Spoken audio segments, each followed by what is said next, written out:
Hi everyone, in front of me I've got CUBOT Note 50 and let me share with you how to check the IMEI number of this device.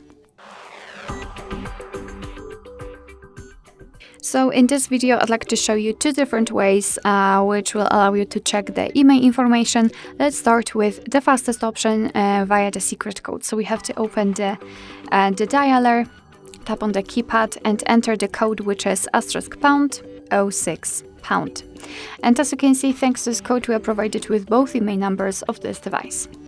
So let me go back and let me show you another way through the settings, which will be useful if for some reason the secret code won't work or you will forget about it. So as I said, open the settings. Here we have to scroll down to the very bottom to find About Phone.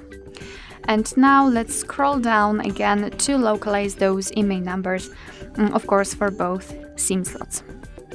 Alright, so that will be all. Thank you so much for watching. I hope that this video was helpful, and if it was, please hit the subscribe button and leave the thumbs up.